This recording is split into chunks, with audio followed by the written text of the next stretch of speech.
Welcome back to our YouTube channel. അപ്പം ഇന്ന് ഭയങ്കര തിരക്കുള്ള ദിവസമാണേ. ഇന്ന് ക്രിസ്മസിൻ്റെ ആഘോഷം 28-ാം തീയതി ഞാൻ പറഞ്ഞിരുന്നല്ലോ. അപ്പോൾ അതിൻ്റെ ഒരു ഒരുക്കങ്ങളും കാര്യങ്ങളൊക്കെയാണ്. ഇന്ന് ഇവിടുത്തെ മൊത്തത്തിൽ ഈ ബിൽഡിങ്ങിൻ്റെ മൊത്തം എല്ലാ ഫാമിലികളും കൂടിയിട്ട് നമ്മൾ താഴെ ആഘോഷമുണ്ട്. അപ്പോൾ അതിനൊക്കെ പോകണം. ഇന്ന് കുറച്ച് തിരക്കിലാണ് ഉള്ളത്. ഐഷു കിടന്ന് ഉറങ്ങുക. ഇന്ന് ഭയങ്കര വാശിയും കാര്യങ്ങളൊക്കെ ആയിരുന്നു. എങ്ങനെയൊക്കെയോ ഞാൻ അതിൻ്റെ ഉറക്കി അവിടെ നിർത്തിയിട്ടുണ്ട്. അല്ലെങ്കിൽ ഭയങ്കര ബഹളമായിരിക്കും. എൻ്റെ ബാക്കിയുള്ള പരിപാടികളൊന്നും നടക്കത്തില്ല. പിന്നെ ആഹാരമൊക്കെ വെച്ചുണ്ടാക്കിയിട്ടുണ്ട്. എല്ലാം വെച്ചുണ്ടാക്കി രാവിലെ എല്ലാം കഴിച്ചു ഞങ്ങൾ. ഇനി ഉച്ചക്കത്തെ കൂടി കഴിക്കണം. ഇപ്പോൾ ഇവിടെ 1 മണിയൊക്കെ ആയിട്ടുള്ളൂ. ഉച്ചക്കത്തെ കഴിക്കാൻ സമയമായിട്ടില്ല. എല്ലാവരും സുഖമായിട്ടിരിക്കുന്നു വിചാരിക്കുന്നു. നമ്മുടെ പ്രവാസ ലോകത്തെ ആഘോഷങ്ങളൊന്നും പെട്ടെന്ന് അങ്ങ് തീരത്തില്ല കേട്ടോ. അതിപ്പോൾ ന്യൂ ഇയർ ആണെങ്കിലും ക്രിസ്മസ് ആണെങ്കിലും ഓണം ആണെങ്കിലും എന്നാണോ അവധി അതാണ് നമ്മൾ ആഘോഷിക്കുക. അതുവരെ ഇങ്ങനെ ആഘോഷത്തിൻ്റെ ഒരു ഇത് തന്നെയായിരിക്കും കേട്ടോ. അപ്പോൾ അങ്ങനെ 28-ാം തീയതി ഞാൻ കാത്തിരിക്കുമായിരുന്നു എങ്ങനെയാണെന്നൊക്കെ അറിയാൻ വേണ്ടിയിട്ട്. അപ്പോൾ എല്ലാ സ്ഥലത്തും ഈ ബിൽഡിങ് ഫുള്ള് നമ്മൾ ഡെക്കറേറ്റ് ചെയ്തിട്ടുണ്ട്. പുൽക്കൂടൊക്കെ ഒരുക്കിയിട്ടുണ്ട്, ട്രീ വെച്ചിട്ടുണ്ട്, എല്ലാം ഒരുക്കിയിട്ടുണ്ട്, നക്ഷത്രമൊക്കെ ഇട്ടിട്ടുണ്ട്. വൈകുന്നേരം ആകുമ്പോഴാണ് നമ്മൾ ലൈറ്റൊക്കെ കത്തിക്കാൻ. ഞാനും കുറച്ച് ലൈറ്റ് ഇട്ടിട്ടുണ്ട് കേട്ടോ. എൻ്റെ ഈ ബാൽക്കണിയിൽ ചെറുതായിട്ട് ഇങ്ങനെ ലൈറ്റ് ഇട്ടിട്ടുണ്ട്. എല്ലാവരും ബാൽക്കണിയിൽ ലൈറ്റ് ഇട്ടിട്ടുണ്ട്. അതുപോലെ തന്നെ ബിൽഡിങ്ങിൻ്റെ സൈഡിൽ നിന്നും അകത്തളത്തിൽ നമ്മൾ ലൈറ്റൊക്കെ ഇട്ടിട്ടുണ്ട്. അത് ഞാൻ അടുത്ത വ്ളോഗിൽ കാണിച്ചു തരാവേ. ഇപ്പോൾ അതൊന്നും കത്തിച്ചിട്ടില്ല. ഇപ്പം ഞാൻ എടുക്കുന്നത് ഉച്ചയ്ക്കാ വ്ളോഗ്. അപ്പം ഇന്ന് ഞാൻ നിങ്ങളോട് പറയാൻ പോകുന്ന വിഷയം എന്ന് പറഞ്ഞാൽ 2024 എനിക്ക് പറ്റിയ അബദ്ധങ്ങളാണേ. ഒരുപാട് അബദ്ധങ്ങൾ പറ്റി 2024. ജനുവരി സ്റ്റാർട്ട് ചെയ്യുമ്പോൾ തന്നെ അബദ്ധം പറ്റിയിട്ടാണല്ലോ സ്റ്റാർട്ട് ചെയ്യുന്നത്. കാരണം എന്താണെന്ന് വെച്ചാൽ നല്ലതുമായിരുന്നു മോശമായിരുന്നു 2024. രണ്ടിൻ്റെ മിക്സ്ഡ് ആയിരുന്നു. അപ്സ് ഉണ്ടായിരുന്നു, അതുപോലെ തന്നെ ഡൗൺസും ഉണ്ടായിരുന്നു. എനിക്ക് അതിനകത്ത് കുറേ അബദ്ധങ്ങൾ പറ്റി 2024. ഏറ്റവും വലിയ അബദ്ധം പറ്റിയത് ഫെബ്രുവരിയിലാണ്. ഞാൻ നാട്ടിൽ പോയി. അതൊട്ടും ഞാൻ പ്രിപ്പയർഡ് അല്ലായിരുന്നു. ഞാൻ എന്ത് കാര്യം ചെയ്യുമ്പോഴും നല്ല പ്ലാൻ ചെയ്തിട്ടാണ് ഞാൻ ചെയ്യാറ് കേട്ടോ. എന്തൊരു കാര്യം ചെയ്യുവാണെങ്കിലും എനിക്ക് കുറേ ടൈമിൽ എനിക്കിങ്ങനെ പ്ലാൻ ചെയ്യണം. എന്തൊരു ചെറിയ കാര്യമാണെങ്കിലും വലിയ കാര്യമാണെങ്കിലും എനിക്ക് ഭയങ്കരമായിട്ട് പ്ലാൻ ചെയ്യണം. ഞാനുണ്ടല്ലോ ഈ പ്ലാൻ ചെയ്യുന്ന കാര്യങ്ങളൊക്കെ എനിക്ക് ഭയങ്കര കോൺഫിഡൻസ് ആയിരിക്കും. അപ്പോൾ എവിടെയെങ്കിലും കോൺഫിഡൻസ് കുറയുന്ന അല്ലെങ്കിൽ എന്തെങ്കിലും പാളിപ്പോകുന്ന കാര്യങ്ങളുണ്ടെങ്കിൽ ഞാൻ അതെല്ലാം ഈ പ്ലാനിങ്ങിലൂടെ അങ്ങ് നികത്തും കേട്ടോ. അങ്ങനെ പൊട്ടിപ്പോകേണ്ട എല്ലാ ചാൻസസും മാറ്റി വെച്ചിട്ടാണ് നമ്മൾ ആ പ്ലാൻ ചെയ്ത് ആ ഒരു കാര്യം സക്സസ് ആക്കാറ്. പക്ഷേ പെട്ടെന്നൊരു വരവായിരുന്നു. എനിക്ക് നാട്ടിൽ പോകേണ്ട ഒരു ആവശ്യം വന്നതുകൊണ്ട് പെട്ടെന്നൊരു നാട്ടിൽ പോക്കായിരുന്നു. കാരണം എൻ്റെ അപ്പത്തൊരു പീസ് ഓഫ് മൈൻഡിന് അതായിരുന്നു നല്ലത്. അതുകൊണ്ട് ഞാൻ നാട്ടിലോട്ട് പെട്ടെന്ന് അങ്ങ് പോകുമായിരുന്നു ഫാമിലിയോട് അടക്കം. പക്ഷേ ഈ ഒരു 10 ദിവസം ഞാൻ നാട്ടിൽ നിന്നു. സത്യം പറഞ്ഞാൽ 1 മാസത്തേക്കാണ് ഞാൻ പോയത്. പക്ഷേ അപ്പത്തൊരു ഒരു പ്ലാനിങ് ഇല്ലാണ്ട് പോയത് കൊണ്ട് എൻ്റെ പരിപാടി അവിടെ സ്റ്റോപ്പ് ചെയ്ത് എനിക്ക് 10 ദിവസം കൊണ്ട് തിരിച്ചു വരണ്ടായിട്ട് വന്നു. സത്യം പറഞ്ഞാൽ പോയ കാര്യങ്ങളൊന്നും നടന്നതും ഇല്ല. വെറുതെ ആയിപ്പോയി, വെറുതെ എക്സ്പെൻസുമായി. എനിക്ക് കൂടുതൽ മെൻ്റലി ഭയങ്കര പ്രഷറും വന്നൊരു മാസമാണ് ആ ഫെബ്രുവരി മാസം എന്ന് പറഞ്ഞാൽ. എനിക്ക് ഭയങ്കര സങ്കടവും കൂടി വന്നൊരു മാസമാണ്. അതിനകത്തുനിന്ന് ഓവർകം ചെയ്യാൻ ഒരു 6-7 മാസവും എനിക്ക് എടുക്കുകയും ചെയ്തു. മാത്രമല്ല 7 വർഷത്തിന് ശേഷമാണ് നാട്ടിൽ. അതെ, ഞാൻ 7 വർഷത്തിന് ശേഷമാണ് നാട്ടിൽ പോകുന്നത്. എനിക്ക് എന്താ ചെയ്യേണ്ടതെന്ന് അറിയാൻ പറ്റാത്ത ഒരവസ്ഥയായിപ്പോയി. എല്ലാവരും ഗൂഗിൾ പേ ചോദിക്കുന്നത്. എനിക്ക് ഗൂഗിൾ പേ ഇല്ല.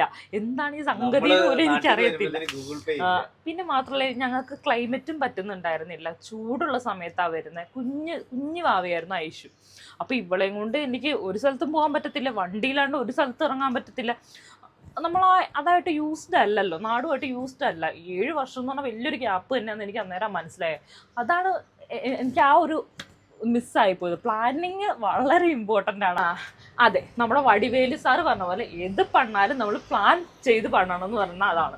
എനിക്ക് ആ പ്ലാനിങ് നഷ്ടപ്പെട്ടു. എനിക്ക് അന്നേരം ഭയങ്കരമായിട്ട് വിഷമമായി. ഞാൻ തിരിച്ചു വന്നു. അതിനകത്തുനിന്ന് ഒരുപാട് സമയം എടുത്തു എനിക്കൊന്ന് തിരിച്ച് റിക്കവർ ആവാൻ വേണ്ടിയിട്ട്. പിന്നെ ഓക്കെ ആയി. പക്ഷെ എന്ത് ചെയ്താലും എനിക്ക് ഈ ഒരു കാര്യം ചെയ്ത് എൻ്റെ ആ ഒരു ഫീലിങ്സും ഹേർട്ടും എല്ലാം എനിക്ക് ഉണ്ടായിരുന്നു കേട്ടോ. മനസ്സിൽ ഇതിങ്ങനെ കിടക്കുന്നുണ്ടായിരുന്നു. ഇനിയിപ്പോൾ 2025 എൻ്റെ മെയിൻ പരിപാടി എന്ന് വെച്ചാൽ പ്ലാൻ ചെയ്യാണ്ട് ഞാൻ ഒന്നും ചെയ്യത്തില്ല. ഒരു ചെറിയ ഒരു കാല് പോലും വെക്കത്തില്ല എന്ന് വിചാരിച്ചിട്ട് ഇരിക്കുവാണ്. ഞാൻ പ്ലാൻ ചെയ്ത എല്ലാ കാര്യങ്ങളും വളരെ സക്സസ് ആയിട്ട് ഞാൻ ചെയ്ത് തീർത്തിട്ടുണ്ട് കേട്ടോ. പ്ലാൻ ചെയ്യാത്ത കാര്യങ്ങളെല്ലാം ഇങ്ങനെ ഫ്ലോപ്പ് ആവാറുണ്ട്. അപ്പോൾ എനിക്ക് ഭയങ്കര ഹേർട്ട് ആവാറുണ്ട്. പിന്നെ ചെയ്ത രണ്ടാമത്തെ കാര്യം എന്ന് പറഞ്ഞാൽ ഞാൻ ആരെങ്കിലുമൊക്കെ ഹെൽപ്പ് ചെയ്യും. ഞാൻ ചെയ്യുന്നതൊക്കെ കൂടുതൽ എൻ്റെ ഹസ്ബൻഡ് ചെയ്യുവേ.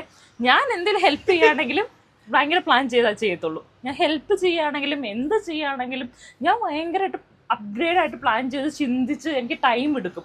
ഒരുപാട് സമയം എടുത്താൽ ഞാൻ ഒരു കാര്യങ്ങൾ ആലോചിച്ച് എനിക്ക് ടൈം എടുക്കും. ഞാൻ ആരെങ്കിലും എന്തെങ്കിലും ചോദിച്ചാൽ പോലും എനിക്ക് പറ്റാത്ത കാര്യങ്ങളാണെങ്കിൽ ഞാൻ കുറച്ച് ടൈം ചോദിക്കും. അതിനുശേഷം ഞാൻ ശരിക്കും ആലോചിച്ചതിന് ശേഷമാണ് അതിന് റിപ്ലൈ പോലും കൊടുക്കത്തുള്ളൂ. പക്ഷെ എൻ്റെ ഹസ്ബൻഡ് അങ്ങനെയല്ല. എന്ത് കാര്യമാണെങ്കിലും പുള്ളിക്ക് പറ്റാത്ത കാര്യമാണെങ്കിലും ചെന്ന് അങ്ങ് കേൾക്കും. അങ്ങനെ കുറേ അബദ്ധങ്ങൾ പറ്റി. അതങ്ങനല്ല, സംഭവം എന്താ ചോദിച്ചാല് ഞാൻ വെറുതെ എവിടെ നിൽക്കുമായിരിക്കും, വെറുതെ ഒരു കാര്യം ഉണ്ടാവും.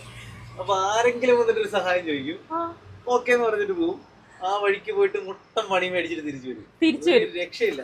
എന്നിട്ട് ഞാനത് മേക്കപ്പ് ഉണ്ടായിട്ട് വരും. അതായത് എന്തെങ്കിലും പണി മേടിച്ചിട്ട് വരും. അപ്പൊ നമ്മുടെ ഫാമിലി അല്ലേ, നമ്മുടെ ഫാമിലിയിലുള്ള ആളല്ലേ, അപ്പൊ എൻ്റെ ഏറ്റവും അടുത്ത ആളല്ലേ. അപ്പൊ എനിക്ക് എന്താന്ന് വെച്ച് കഴിഞ്ഞാൽ ഈ ആള് ചെയ്ത് കൂട്ടുന്ന മണ്ടത്തരങ്ങൾ മൊത്തം എനിക്ക്, മണ്ടത്തരങ്ങളെന്നല്ല അബദ്ധങ്ങൾ മൊത്തം ഞാൻ കവർ ചെയ്യേണ്ടതായിട്ട് വരും. അതായത് ഭാര്യ എനിക്കത് ഭയങ്കര സ്ട്രെസ്സായിട്ട് തോന്നും. എനിക്ക് ചില നേരത്തെ ചുരുട്ടിക്കുട്ടിയുടെ അറ്റി ഇടിയാൻ കൂടെ കൊടുക്കാൻ തോന്നും.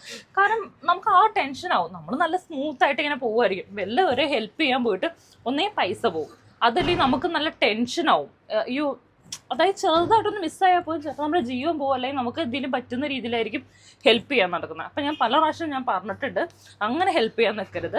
അതായത് നമ്മുടെ ജീവൻ അപകടപ്പെടുത്തിയിട്ട് ഒരു ഹെൽപ്പ് ചെയ്യാൻ പോകരുത്, അല്ലെങ്കിൽ നമ്മൾ സാമ്പത്തികമായിട്ട് ഒരുപാട് താഴോട്ട് പോകുന്ന രീതിയിൽ ആരെ ഹെൽപ്പ് ചെയ്യരുത്, അത്ര റിസ്ക് ഒന്നും എടുക്കരുത് ഞാൻ എപ്പോഴും പറയാറുണ്ട്. പക്ഷെ നിനക്ക് പറ്റിയതിനേക്കാളും അബദ്ധം പറ്റിയത് എനിക്കാണ്. അതെ, നമ്മളൊരു കൂടെ നടന്നു വരുത്താൻ നമ്മളെ നല്ലൊരു പറ്റി പറ്റിച്ചിട്ട് പോയി, പൈസ നഷ്ടമായിട്ടോ. അപ്പോൾ ഞാൻ പിന്നെ പറഞ്ഞു അതിൻ്റെ പുറകെ പോകണ്ട. കാരണം ആ പൈസ അങ്ങനെ പോകുന്ന പൈസയൊക്കെ ഞാൻ പറയും പോട്ടെ എന്ന് പറയത്തുള്ളൂ. കാരണം അതിൻ്റെ കൂടെ നമ്മളിങ്ങനെ പോകുന്നതോറും നമ്മൾക്ക് ഭയങ്കരമായിട്ട് ഹേർട്ടാവും, നമുക്ക് ഒന്നുകൂടെ വിഷമാവും. മാത്രമല്ല പിന്നെ നമ്മുടെ ഹെൽത്ത് പിന്നെ പ്രശ്നമാവും. അന്നേരം കൊണ്ട് അത് അവിടെ ബ്രേക്ക് ചെയ്യുക. അബദ്ധം പറ്റിയില്ലോ, ഇനി ആ അബദ്ധത്തിൽ നിന്ന് പാഠം പഠിക്കണം എന്നാണ് ഞാൻ എപ്പോഴും പറയാറ്. ഞാൻ എപ്പോഴും അങ്ങനെ, എനിക്കൊരു അബദ്ധം പറ്റിക്കഴിഞ്ഞാൽ ഉടനടി ഞാൻ അതൊന്നൊരു പാഠം പഠിക്കും. ഇനി അങ്ങനെ ചെയ്യരുത്, അല്ലെങ്കിൽ ഇന്ന ആളെ വിശ്വസിക്കരുത്. അല്ലെങ്കിലും എനിക്ക് ആൾക്കാരെ വളരെ വിശ്വാസക്കുറവാട്ടോ. എനിക്ക് ഭയങ്കര വിശ്വാസത്തിൻ്റെ പ്രശ്നമാണ്. എന്നോട് എപ്പോഴും പറയാം എൻ്റെ ഹസ്ബൻഡ്, നിനക്ക് ഒരാളെ വിശ്വാസമല്ല. അത് സത്യമാണ്, എനിക്ക് ആരെയും അങ്ങനെ വിശ്വാസമില്ല. ഞാൻ അങ്ങനെ കണ്ണടച്ച് വിശ്വസിക്കത്തില്ല. പക്ഷെ എൻ്റെ ഹസ്ബൻഡ് ഉണ്ടല്ലോ, ആരൊക്കെ ഉണ്ടാലും അന്നേരം ആഹാ എന്നുള്ള രീതിയിലാണ് വിശ്വസിക്കുക കേട്ടോ. അതൊരു പ്രശ്നമാണ്. അപ്പോൾ 2025 ഞാൻ മെയിനായിട്ട് പ്ലാൻ ചെയ്യുന്ന ഒരു കാര്യം എന്ന് വെച്ചാൽ, ഇനി ഇങ്ങനത്തെ ഒരു കേസ് തൊട്ട് ഞാൻ എടുക്കത്തില്ല. ഞാൻ എന്ത് പ്രശ്നം ഉണ്ടാക്കി വന്നാലും ഞാൻ അത് ഏറ്റെടുക്കത്തില്ല. പുള്ളി തന്നെ അത് സോൾവ് ചെയ്യട്ടെന്നാണ് എൻ്റെ ഒരു തീരുമാനം. അപ്പം 2025 ഇനി ആരെ ഞാൻ ട്രസ്റ്റ് ചെയ്യത്തില്ല. ഒരുപാട് ആരെ ഹെൽപ്പ് ചെയ്തിട്ടുണ്ടാവുന്ന പ്രശ്നങ്ങൾ ഞാൻ ഏറ്റെടുക്കത്തില്ല. അതുപോലെ തന്നെ ഞാൻ ആരെങ്കിലും ഹെൽപ്പ് ചെയ്യുന്നുണ്ടെങ്കിൽ ഞാനത് രണ്ടാമത് റീതിങ്ക് ചെയ്തിട്ടേ ഞാനത് ചെയ്യത്തുള്ളൂ. കാര്യമില്ല, കാരണം എനിക്ക് നല്ല മുട്ട പണി കിട്ടിയിട്ടുണ്ട് കേട്ടോ അങ്ങനെ ഹെൽപ്പ് ചെയ്തിട്ട്. നമുക്ക് ഒരാളെ ഹെൽപ്പ് ചെയ്യണം, നമ്മളെ സ്കൂളിലൊക്കെ പഠിപ്പിക്കുന്ന ഒരാളെ ഹെൽപ്പ് ചെയ്യണമെന്നോ. പക്ഷെ ഇന്നത്തെ കാലത്ത് ചെയ്യാൻ പറ്റത്തില്ല. എനിക്ക് നല്ല പണി കിട്ടിയിട്ടുണ്ട്. നിങ്ങളിപ്പോ വിചാരിക്കും ഹെൽപ്പ് ചെയ്യണം എന്നാ പറയുന്നത്. അല്ല, പക്ഷെ എനിക്ക് ഹെൽപ്പ് ചെയ്തത് നമുക്ക് പണി കിട്ടും, നമ്മൾ നല്ല ഹെൽപ്പായിരിക്കും ചെയ്യുന്നത്. പക്ഷെ അവര് മനഃപൂർവ്വം നമ്മളെ മുതലാക്കിക്കളയും. അതാണ് എന്റെ ഒരു പ്രശ്നം. അപ്പൊ അത് ഞാൻ സ്റ്റോപ്പ് ചെയ്തിട്ടുണ്ട്. ഈ ഒരു വർഷം ഞാൻ അതാണ് സ്റ്റോപ്പ് ചെയ്യാൻ തീരുമാനിച്ചിട്ടുള്ള കാര്യം. പറ്റിയ കാര്യം അതാണ്. ഞാൻ ഹെൽപ്പ് ചെയ്യാന്ന് പറഞ്ഞു കഴിഞ്ഞാൽ നമ്മളെ അവര് ചതിക്കില്ല നമുക്കൊരു തോന്നലാ. പക്ഷെ അവര് നമ്മളെ ചതിക്കും. അത്രയ്ക്ക് ഇതായാലും അവരെ ചതിച്ചു കളയും. എനിക്ക് നല്ല ഹേർട്ടായിരുന്നു കേട്ടോ. അന്ന് ഭയങ്കര ഹേർട്ടായി. ഞാൻ പലപ്പോഴും പറഞ്ഞിട്ടുണ്ട് ആ കൂട്ടുകെട്ടിൽ പോയി പെടരുതെന്ന്. പക്ഷെ എന്നാൽ പോലും പല പ്രാവശ്യം എൻ്റെ ഹസ്ബൻഡ് പല പ്രാവശ്യം എന്നെ കൂട്ടുകെട്ടി പോയിട്ട് പെട്ടിട്ട് ഭയങ്കര പെടൽ പെട്ടിട്ടുണ്ട്. അപ്പോഴൊക്കെ ഞാൻ പറയും വേണ്ട കേട്ടോ, ആവശ്യമില്ലാത്ത ഒരു ഇതിന് അങ്ങോട്ട് ഭയങ്കരമായിട്ട് ഇൻവോൾവ് ആവണ്ട കേട്ടോ എന്ന് ഞാൻ പറയാറുണ്ട്. അപ്പോൾ എന്നെ ആരെ ഹെൽപ്പ് ചെയ്യില്ല എന്നാണ് എൻ്റെ, വല്ലാണ്ട് ഒരുപാട് ഇൻവോൾവ് ചെയ്ത് ആരെ ഹെൽപ്പ് ചെയ്യത്തില്ല എന്നൊരു തീരുമാനത്തിൽ ഞാൻ എത്തി. കാരണം എനിക്ക് അങ്ങനത്തെ പണികൾ കിട്ടിയിട്ടുണ്ട്. അതുകൊണ്ട് പിന്നെ മൂന്നാമത് എനിക്കൊരു എൻ്റെ ഓർമ്മയിലുള്ള അബദ്ധം എന്ന് പറഞ്ഞു കഴിഞ്ഞാൽ, എനിക്കൊരു പ്രശ്നമുണ്ട്.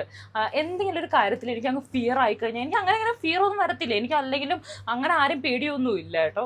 എനിക്ക് ആകെ പേടിയുള്ളത് പാമ്പിന് ഭയങ്കര പേടിയാണ്, പിന്നെ ഇരുട്ട് ഭയങ്കര പേടിയാണ്. അല്ലാത്ത വേറെ ഒരു സാധനത്തിന് എന്നെ അങ്ങ് പ്രൊവോക്ക് ചെയ്യാനോ അല്ലെങ്കിൽ പേടിപ്പെടുത്താനൊന്നും പറ്റത്തില്ല. പക്ഷേ ഈ ഒരു വർഷം എൻ്റെ മനസ്സിൽ ഭയങ്കരമായിട്ട് പേടിപ്പെടുത്തിയൊരു സംഭവം എന്ന് പറഞ്ഞാൽ, ഞാൻ ഈ വർഷം 2024 ഞാൻ പ്ലാൻ ചെയ്തതെന്ന് വെച്ചാൽ വർക്കൗട്ട് ചെയ്യണം. വർക്കൗട്ട് ചെയ്തിട്ട് എൻ്റെ ബോഡി ഒന്ന് ബിൽഡ് ചെയ്തെടുക്കണം എന്നാണ് ഞാൻ പ്ലാൻ ചെയ്തിരുന്നത്. പക്ഷെ അത് ഫ്ലോപ്പ് ആയിപ്പോയി കേട്ടോ. കാരണം ഞാൻ ഒരു 5-6 മാസം വളരെ കഷ്ടപ്പെട്ട് വർക്കൗട്ടൊക്കെ ചെയ്തിങ്ങനെ വരുമായിരുന്നു.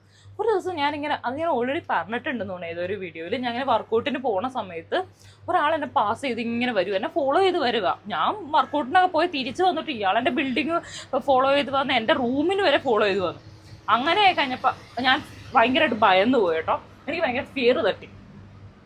പിന്നീട് ഞാൻ നടക്കാൻ പോക്ക് നിർത്തി, എൻ്റെ ആ പരിപാടി അവിടെ നിർത്തി.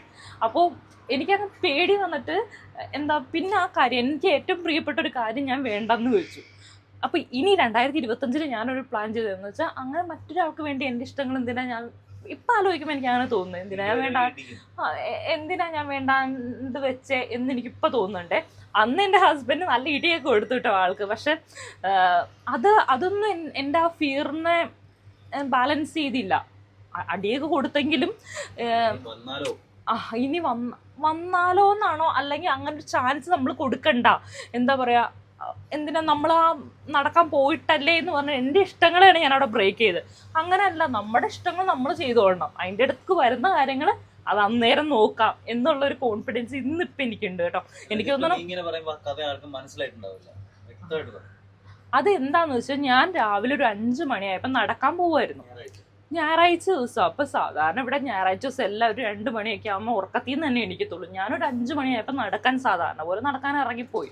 അപ്പോൾ ഇവിടെയെന്ന് വെച്ചാൽ ഏകദേശം വെളുക്കുന്നു, 4:30 ആകുമ്പോഴത്തേക്കും ഇവിടെ നന്നായിട്ട് വെളുക്കുന്നതാണ്.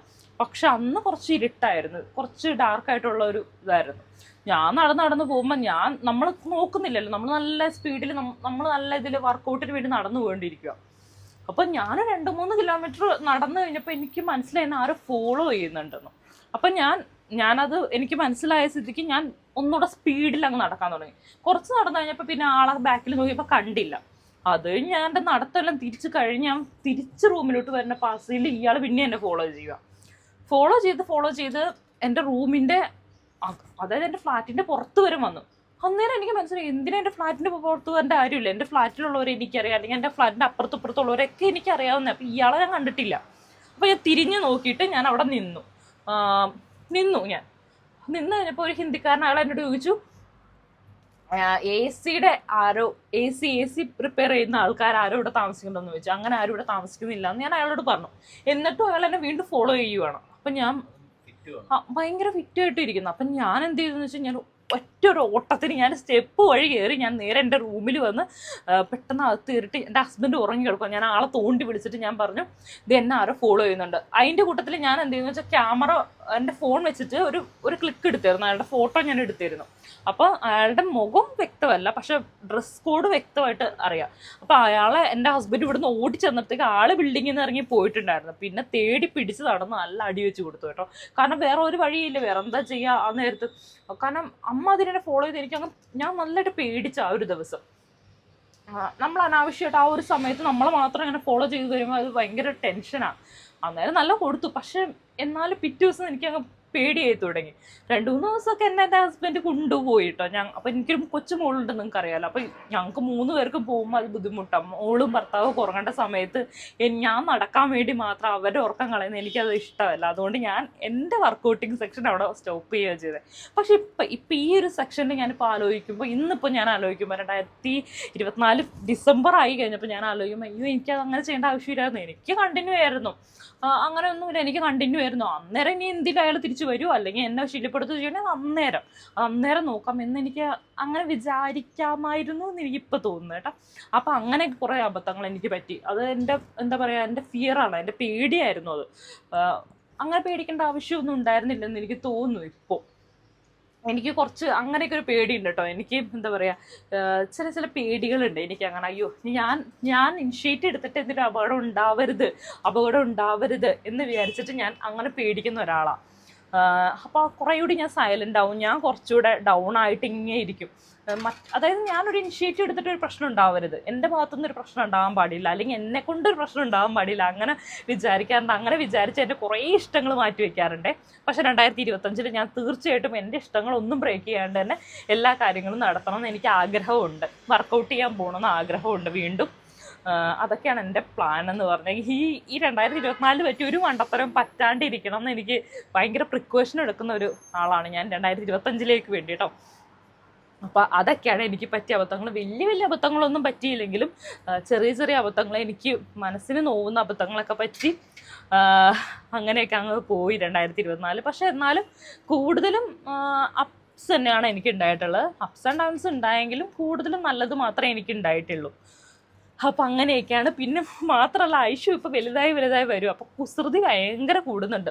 ഇപ്പം ഞാൻ ഏറ്റവും കൂടുതൽ ഞാൻ ആഗ്രഹിച്ചത്, ഞാൻ 2024 തുടങ്ങിയപ്പോൾ തന്നെ ആഗ്രഹിച്ചതെന്ന് വെച്ചാൽ ഈ വർഷം ഞാൻ അധികം ദേഷ്യപ്പെടാനേ പാടില്ല എന്ന് വിചാരിച്ച ഒരു വർഷമാണ്. പക്ഷെ എനിക്ക് ചില നേരത്തെ എനിക്ക് അങ്ങ് പിടിവിട്ട് പോയിട്ടുണ്ട് കേട്ടോ. കാരണം പക്ഷെ ഞാൻ എന്ത് ചെയ്യുന്നു വെച്ചാൽ ഈ ദേഷ്യം വരുമ്പോൾ സൈലൻ്റ് ആവാൻ പഠിച്ചിട്ടുണ്ട്. ഇപ്പം ഞാൻ ദേഷ്യം വരുവാണെങ്കിൽ ഞാൻ ആ ഒരു സിറ്റുവേഷനിൽ നിന്ന് മാറിപ്പോവും, അതായത് ഡൈവേർട്ടായിട്ട് ഞാൻ മാറിപ്പോവും. അപ്പം നമുക്കൊന്നും പറയേണ്ടതായിട്ട് വരില്ല, നമുക്ക് എനർജി വേസ്റ്റ് ചെയ്യേണ്ടി വരില്ല എന്ന് എനിക്ക് തോന്നിയിട്ടുണ്ട്. ഞാൻ 2024 അങ്ങനെയാണ് അത് കൈകാര്യം ചെയ്തത്. ഇനി 2025 അത് തുടരണം എന്നാണ് ഞാൻ വിചാരിക്കുന്നത്. അതായത് ദേഷ്യം വരുന്ന സിറ്റുവേഷനിൽ നിന്ന് മാറിപ്പോവുക. അപ്പോൾ നമ്മളങ്ങനെ ഡൈവേർട്ടായി പോകുമ്പോൾ നമ്മൾ ഈ കാര്യം അങ്ങ് ദേഷ്യപ്പെടാൻ തന്നെ മറന്നു പോകും. അത് എനിക്ക് ഉപകാരപ്പെട്ടിരുന്നു കേട്ടോ. അങ്ങനെ അപ്സ് ആൻഡ് ഡൗൺസ് ഒക്കെ കൂടി 2024 ഏകദേശം കഴിയാറായിട്ടുണ്ട്. ഭയങ്കര സന്തോഷമുണ്ട്.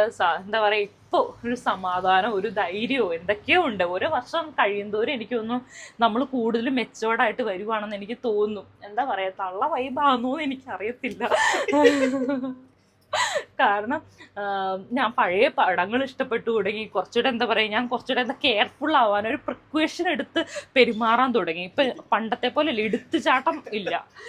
നേരത്തെ അങ്ങനെ ഒരു സംഭവം ഉണ്ടായിരുന്നു, എടുത്തുചാട്ടം ഉണ്ടായിരുന്നു. ഇപ്പം ഞാൻ അങ്ങനെയല്ല. ഞാൻ ആലോചിക്കും. ഞാൻ 2-3 പ്രാവശ്യമെങ്കിലും ഞാൻ ആലോചിക്കും എന്തൊരു കാര്യം ചെയ്യുമ്പോഴാണെങ്കിലും. ഇങ്ങനെ മാത്രമല്ല, എൻ്റെ മോളോടാണെങ്കിലും ഞാൻ പറയും നീ ആലോചിച്ചിട്ട് ചെയ്യണം. എൻ്റെ ഹസ്ബൻഡിൻ്റെ അടുത്താണെങ്കിലും ഞാൻ പറയും നിങ്ങൾ ആലോചിച്ചിട്ട് ചെയ്യണം, അല്ലെങ്കിൽ എന്താ പറയുക പ്ലാൻ ചെയ്ത് ചെയ്യണം എന്ന് പറഞ്ഞ് ഞാൻ എപ്പോഴും ഇതാക്കാറുണ്ട്. സത്യത്തിൽ ഞാനായിരുന്നു അങ്ങനെ ഇല്ലാത്ത ആള്.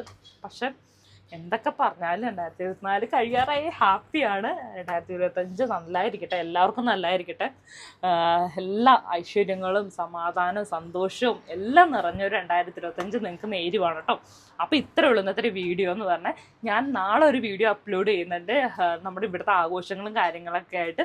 അത് തീർച്ചയായിട്ടും നിങ്ങൾ കാണാൻ മറക്കരുത്. അപ്പം നിങ്ങൾക്ക് എൻ്റെ ഈ വീഡിയോ ഇഷ്ടപ്പെട്ടെങ്കിൽ തീർച്ചയായിട്ടും എന്താ ചെയ്യുക, ലൈക്ക് ചെയ്യുക, സബ്സ്ക്രൈബ് ചെയ്യുക, കമൻറ്റ് ചെയ്യുക. അതുപോലെ തന്നെ നിങ്ങൾക്ക് ഇഷ്ടപ്പെട്ടെങ്കിൽ നിങ്ങളുടെ കമൻറ്റ്സ് എല്ലാം കൂടി എന്നെ അറിയിക്കണം കേട്ടോ. അപ്പോൾ പുതിയൊരു വീഡിയോ ആയിട്ട് ബൈ. Okay, see you.